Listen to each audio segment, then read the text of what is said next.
하나님께서 우리에게 주시는 말씀은 신약 성경 누가복음 10장 25절에서 37절까지의 말씀입니다.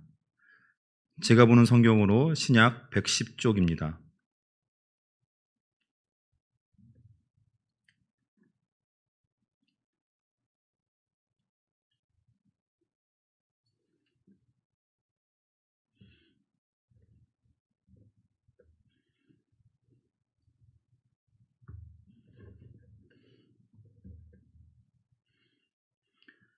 신약성경 누가복음 10장 25절에서 37절까지의 말씀을 봉독합니다.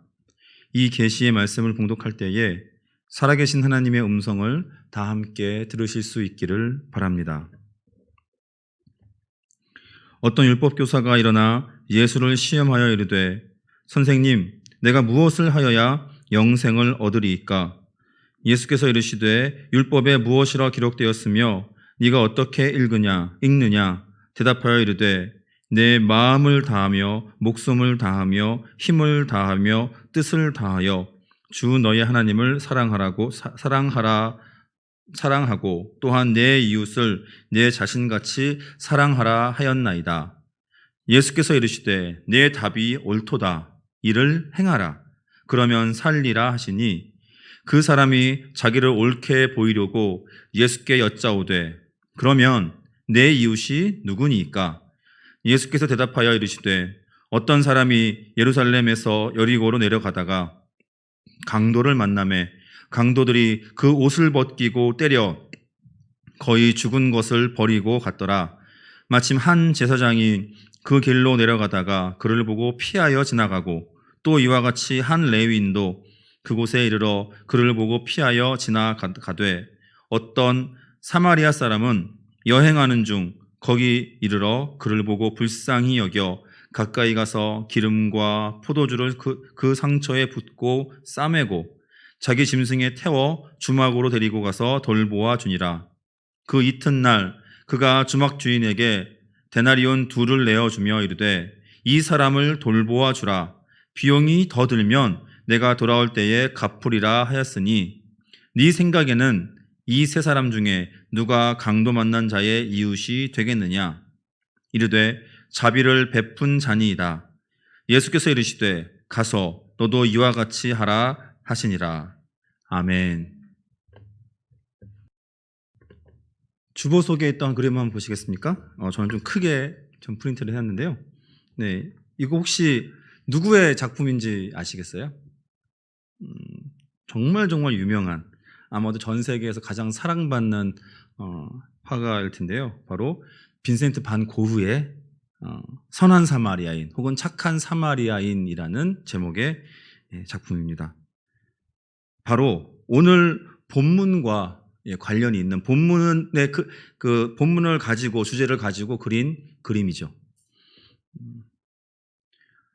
오늘 본문은 공관복음서라고 불리는 마태, 마가, 누가 이 세 복음서 세 곳에 모두 기록되어 있습니다.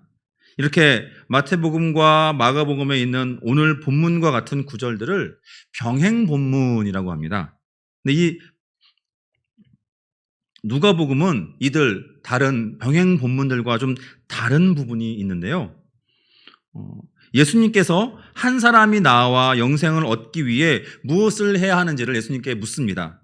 그리고 이에 대한 답은 마태, 마가, 누가 이 세 곳 모두 동일합니다. 오늘 본문을 함께 다시 읽어보도록 하겠습니다. 27절입니다. 27절 함께 봉독합니다. 시작. 대답하여 이르되 내 마음을 다하며 목숨을 다하며 힘을 다하며 뜻을 다하여 주 너의 하나님을 사랑하고 또한 내 이웃을 내 자신같이 사랑하라 하였나이다. 아멘. 자, 그런데 오늘 본문 이 누가복음만 예수님께서 답을 하시지 않고 질문을 한 율법 교사에게 되물으십니다. 네가 알고 있는 게 뭐야? 너는 어떻게 알고 있니? 성경은 어떻게, 율법은 어떻게 기록되어 있니? 하니까 바로 율법 교사가 이렇게 지금 우리가 읽은 대로 답을 한 것이죠. 그러나 그 답은 다른 병행 본문, 다른 마태복음, 마가복음에서 예수님께서 직접 하신 말씀과 동일합니다. 한마디로 요약하면은 하나님을 사랑하는 것이고 그리고 이웃을 사랑하는 것, 바로 이 두 가지죠. 예수님께서 하신 말씀이라면 그리 놀랄 일은 아닙니다. 그런데 오늘 본문은 예수님께서 되물으시고 또 이에 대해서 율법교사가 답을 합니다. 더불어 예수님께서는 그 답에 칭찬을 하십니다. 하나님을 사랑하고 이웃을 사랑하는 것. 이것은 예수님께서 갑자기 만드시고 갑자기 가르치신, 야, 너희들 잘 들어. 내가 이제 핵심만 얘기해 줄게. 사실 그런 식으로 하셨던 것이 아니라는 것입니다. 먼저 앞에 나오는 하나님을 사랑하라는 말씀은 유대인들이라면 오늘날까지도 어린아이로부터 어른까지 모든 이들이 달달 외우고 있는, 그리고 각 가정마다 문구를 꼭 하나씩 반드시 매달고 있는 쉐마라고 불리는 말씀입니다. 신명기 6장 4절과 5절입니다. 이스라엘아 들으라. 우리 하나님 여호와는 오직 유일한 여호와시니 너는 마음을 다하고 뜻을 다하고 힘을 다하여 내 하나님 여호와를 사랑하라. 그리고 이웃을 내 몸과 같이 사랑하라는 말씀 역시 구약성경 레위기 19장 18절의 말씀입니다. 원수를 갚지 말며 동포를 원망하지 말며 네 이웃 사랑하기를 네 자신과 같이 사랑하라. 나는 여호와니라. 이렇게 하나님을 사랑하고 이웃을 사랑하는 것이 영생의 길, 구원의 길임을 성경은 이미 오래전부터 전하고 있습니다. 자, 그런데 앞서 말씀드린 대로 다른 병행 본문과는 달리 누가복음에는 이 대화를 이어서 예수님께서 한 편의 이야기를 해주십니다. 율법교사의 질문 때문인데요. 오늘 말씀의 제목이자 29절 하반절의 질문. 그러면 내 이웃이 누구니까? 내 이웃이 누구니까? 선한 사마리아인 이야기는, 이 비유는 다들 잘 알고 계시죠? 이 이야기의 공간적 배경이 어디인가요? 근데 바로 예루살렘에서 여리고로 내려가는 길 위입니다. 자, 내려가는 길. 잘 기억하시거나 혹은 펜이 있으신 분은 가능하다면 살짝의 표시를 해 두십시오. 그럼 이야기의 등장인물은 누구입니까? 강도 만난 사람, 그리고 제사장, 레위인, 마지막으로 사마리아인입니다. 강도 만난 사람은 누구였을까요? 유대인이었을까요? 혹은 다른 이방인이었을까요? 성경에서는 언급하고 있지는 않으나 이것도 사실 이 비유를 해석하는 중요한 열쇠가 될 수 있습니다. 아마도 예루살렘에서 여리고로 내려가는 길이었으니 유대인이었을 가능성이 클 것 같은데요. 자, 우리 다시 그림을 보시겠어요? 자, 강도 만난 사람이 길가에 쓰러져 있었습니다. 그런데 먼저 제사장이 그를 발견했습니다. 그림에 보면은 그 왼쪽 약간 상단 3분의 1 부분에 보면은 멀리 약간 실루엣만, 뒷모습만 그린 사람이 서 있습니다. 가고 있습니다. 제대로 묘사를 하지도 않고 사람이 있는 것처럼만 이렇게 그림 묘사하고 있는데요. 자, 왜 제사장은 그냥 지나쳤을까요? 찾으셨죠? 못 찾으신 거 아니시죠, 제사장? 더더군다나, 유대인들은 율법을 철저히 지켜야 했습니다. 더더군다나 제사장은 더욱 철저히 지켜야 했죠. 특별히 제사장의 경우에는 정결법을 매우 철저히 지켰습니다. 그리고 그 정결법상 죽은 동물이나 시체를 만져서는 안 됩니다. 제사장은요. 정결하지 못한 상태에서는 또한 성전의 임무를 그래서 수행해서는 안 되었으며, 혹시라도 그런 일이 있는 상태에서 몰래 아무도 모를 줄 알고 정결하지 않은 상태에서 성전의 임무를 수행하는 것을 다른 제사장에게 발각되면 죽임을 당했다는 그러한 기록도 남아 있습니다. 오늘 본문대로라면 쓰러져 있던 사람은 거의 죽게 된, 의식이 없을 가능성이 큽니다. 제사장은 율법을 지키고자 그 자리를 서둘러 피해 간 것이니 율법에 나온 정결법상 이는 문제가 되지 않을 수도 있습니다. 사람을 구하지 않은 것에 대해서, 살펴보지 않은 것에 대해서 말이죠. 그런데 과연 그에게 그 행동이 그 사람의 그 제사장으로서의 그 율법을 지키기 위해서라는 면죄부를 줄 수 있을까요? 아까 제가 표시를 해두라고 한 곳, 그리고 한번 기억해두라고 한 곳 뭐였습니까? 예루살렘에서 여리고로 내려가는 길입니다. 이 말은 제사장이 예루살렘에서 제사장의 이 직무를 마치고 예루살렘 밖 자신의 집으로, 여리고겠죠. 여리고로 돌아가고 있었다는 말입니다. 즉 제사 때문에 정결을 유지해야 한다는 것은 핑계가 됩니다. 게다가 만약 이 사람이 유대인이었다면 그는 반드시 구해줘야 했습니다. 즉 그는 한두 발 떨어져서 대충 살피고 스스로에게 면죄부를 준 것입니다. 그래, 보니까 이 사람은 죽었을 거야. 그리고 보니까 유대인도 아닌 것 같은데? 그는 그냥 지나쳤습니다. 사실 그가 이 사람을 도와주었다면 한번 가 살펴보고 죽었는지 살았는지 한번 만져보고 했다면은 그는 최악의 경우는 여러 가지로 손해를 그리고 어려움을 감수해야 했습니다. 당시 제사장들은 자신의 순번에 따라서 예루살렘에 올라가서 예루살렘 성전에서 제사장 직분을 감당했습니다. 그리고 그에 따라 임금, 즉 제사장에게 돌아가는 11조를 나누어 받았습니다. 그런데 쓰러진 이가 이미 죽었다면 그는 시체를 만진 게 되죠. 그리고 부정하게 되었습니다. 그러니 지금 그가 일을 마치고 제사장 임무를 마치고 성전을 떠나서 이제 자신의 집으로 가는 길을 되돌아서서 다시 예루살렘으로 돌아가 동료 제사장에게 내가 이러이러한 어떤 율법을 어겼습니다.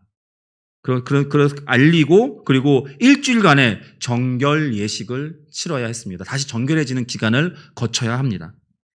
더불어 그는 그 사이에 제사장 직분을 수행할 수 없으므로 제사장이 받는 11조도 그는 받을 수 없습니다. 때문에 경제적으로 그리고 시간적으로 또 육체적으로 꽤 많은 것을 포기해야 할 상황 앞에서 그는 외면하고 피한 것은 아니었을까요? 그 뒤를 이어서 레위인이 지나갑니다. 그 역시 분명 제사장과 같은 이유로 아마도 쓰러져 있던 사람을 그냥 지나쳤을 것입니다. 어쩌면 여러분들이 보고 계시는 그 고흐의 그림에서처럼 좀 멀찍이 제사장이 그냥 그 사람을 그냥 지나친 것을 볼 수 있는 거리에 있었을지도 모를 일입니다. 그래서 레위인 자신도 제사장처럼 그렇게 한 것이지요. 제사장도 그냥 지나갔으니까. 더불어 만약에 레위인이 그 쓰러진 사람을 데리고 여리고 성으로 돌아갔다면, 그리고 혹시라도 그가 죽지 않고 깨어난다면 그것은 쓰러진 이를 그냥 지나쳐온 제사장에게 반하는 행동이고, 또한 동시에 분명 제사장은 꽤 곤란한 처지에 놓일 것입니다.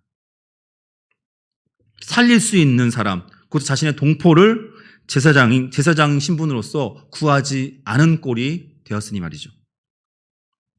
때문에 이 레위인은 더더욱 제사장과 마찬가지로 그냥 그 쓰러진 이를 외면하고 그 자리를 피했을 겁니다. 제사장의 눈밖에 날 위험에 놓일 수 있으니까요. 자, 그리고 마지막으로 예수님은 우리의 예상을 깨는 의외의 임무를 준비하십니다. 우리의 생각대로라면, 그리고 오늘로 따진다면, 목사가 그냥 지나가고 장로나 혹은 권사 등 교회 직분자가 그냥 지나친 뒤에 그럼 당연히 일반 성도가 지나가면서 그를 구했다, 그런 식으로 이야기가 전개되어야 할 터인데, 이야기의 주인공으로 등장하는 이는 제3의 인물, 유대교 밖의 인물, 아니 유대인들에게는 개만도 못한, 그들과는 절대 말을 섞는 것조차 너무나 부정하게 여기는 그러한 사마리아인이 등장하고 있습니다. 오늘로 친다면 범죄자, 혹은 동남아에서 온 외국인 노동자, 무슬림, 동성애자, 혹은 거리의 노숙자일 수도 있겠네요. 아무튼 이 사마리아인은 그냥 지나치지 않습니다. 쓰러진 이를 보고 그는 측은한 마음으로 그의 상처를 응급조치합니다. 그리고 자신의 짐승에 그를 태웁니다.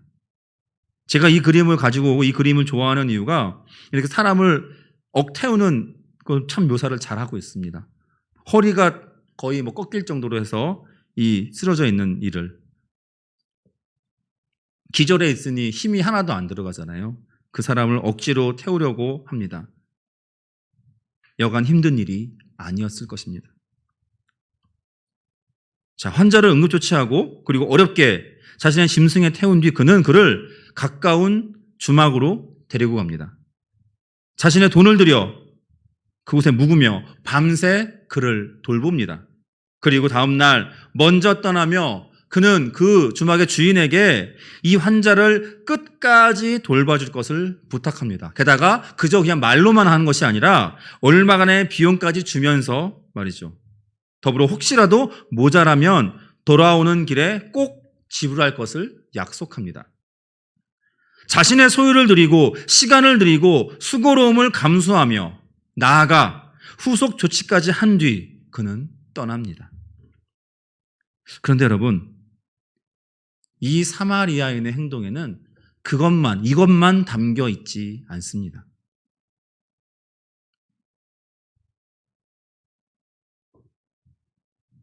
매우 오래된 영화인데요. 그리고 드라마도 꽤 인기가 끌어서 있었는데, 임권택 감독의 장군의 아들이라는 영화를 아십니까? 일제강점기를 배경으로 한 그 당시 서울 중심의 주먹군들의 이야기입니다. 거기서 보면 김두한을 위시로 우리나라 주목편은 종로, 우미관 일대를 차지하고 또 그에 반해 일본 주목편은 명동 일대를 이렇게 차지하고 있습니다. 즉 청계천을 경계로 해서 서로의 구역을 이렇게 호시탐탐 노리고 있습니다. 자, 그런데 만약에 한밤중에 청계천 근처에서 일본인이 다쳐서 쓰러진 걸 지나가던 조선인이 발견했다고 해보시죠. 그 당시에 뜻밖에도 그는 아마도 오늘 이야기의 사마리아인처럼 아마 측은지심이 발동했던 모양입니다.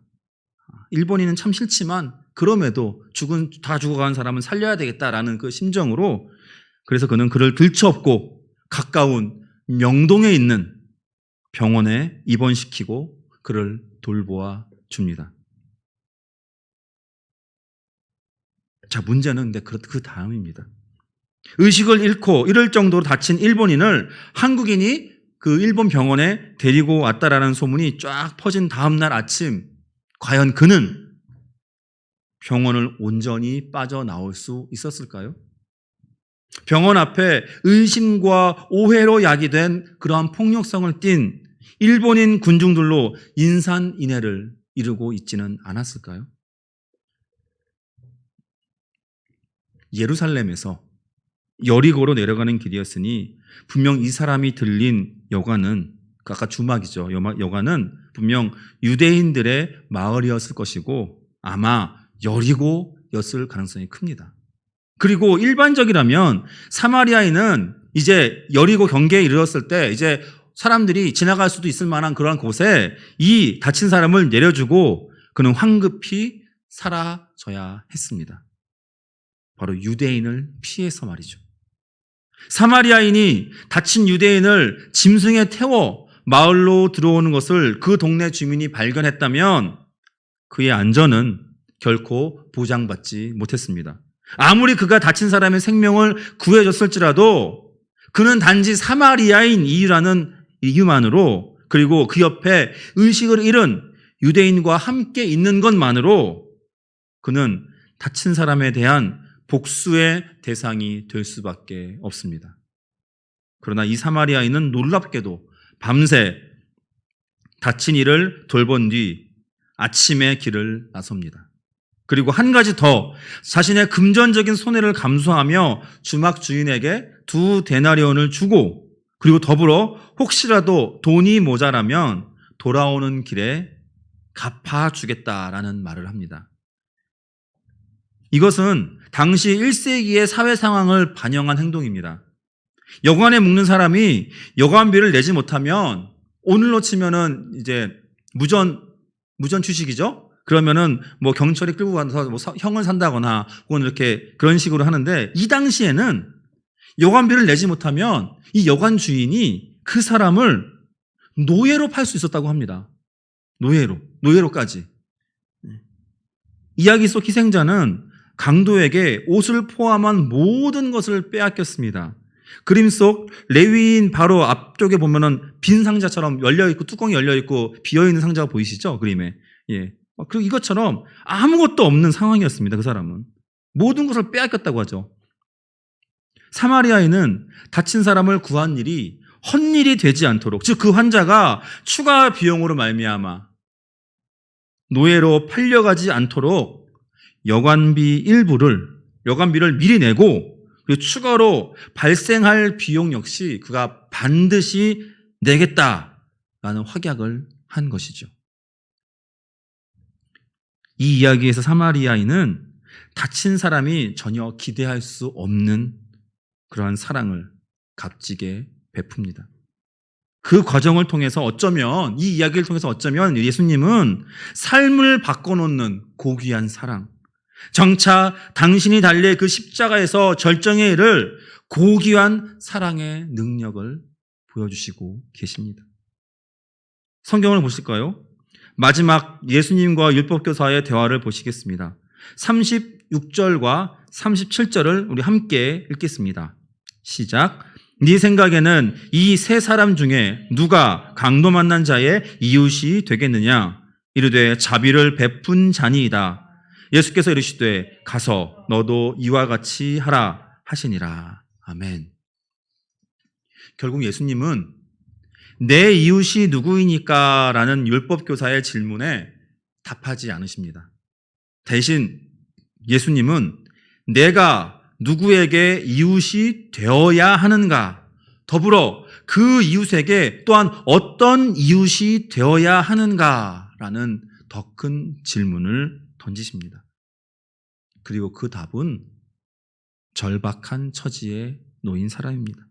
또한 그 절박한 처지에 있는 사람에게 지금 나의 상황을 재거나 앞뒤를 가리기 전에 나의 시간을, 나의 재산을, 나의 육체적 수고를 기꺼이 행하라 하십니다. 여러분은 누구에게 이웃이 되어 주시렵니까? 나에게 이로운 이들에게만 이웃이고 싶으십니까? 나와 수준이 맞는 사람에게만, 혹은 내게 도움을 줄 수 있는 사람, 내 사회적 인맥에 도움이 되는 사람, 그런 이들과만 관계를 맺고자 하십니까? 혹은 지금까지 맺어 오셨습니까? 가끔 리어카나 작은 손수레에 파지를 모으고 계신 어르신들을 보곤 합니다. 허리는 구부정한 채 힘겹게 자신의 키보다 더 높이 쌓인 파지들을 옮기시죠. 그럼 그렇게 하루 종일 모은 종이들을 팔면 얼마나 버는지 아십니까? 많이 모아봤자 여러분들이 혹시라도 뭐 밖에서 드시는 커피 한 잔 값, 그 정도밖에 안 된다고 합니다. 이 땅의 수많은 외국인 노동자들, 어려운 가정 환경으로 인해서 제대로 밥도 못 먹는 어린 아이들, 그리고 노숙자들, 바로 우리가 되어 주어야 할 이웃들입니다. 더불어 어떤 이웃이 되어 주시렵니까? 여러분, 이웃이 되는 것, 그것은 단순히 그냥 관심을 갖는다거나 내가 쓰고 남은 것, 내가 여유로우니 조금 나눠주는 것, 시간이 좀 남으니까 그 시간을 좀 활용하는 것, 이런 차원이 아닙니다. 사마리아인은 자신 앞에 있는 절박한 사람, 강도 만나 다 죽게 된 사람을 만났을 때 자신의 소유를 사용하여 치료해 줍니다. 자신의 힘을 들여 짐승에 태웁니다. 그 길을 걸어서 마을에 이릅니다. 그리고 자신의 돈을 들여 그에게 편안히 쉴 자리를 마련해 주고 더불어 추가 비용에 대한 약속까지 합니다.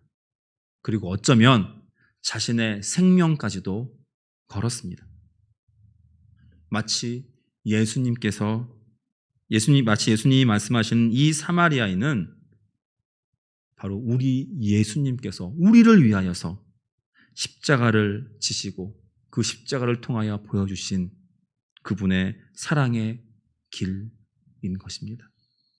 누가 내 이웃이라는 질문이 아니라 나는 누구의 이웃이 되어 주어야 할까를 물으십시오. 그리고 지금 나의 형편이나 환경을 재기 전에 예수님의 명령, 가서 너도 이와 같이 하라. 바로 이 말씀대로 행하시기 바랍니다.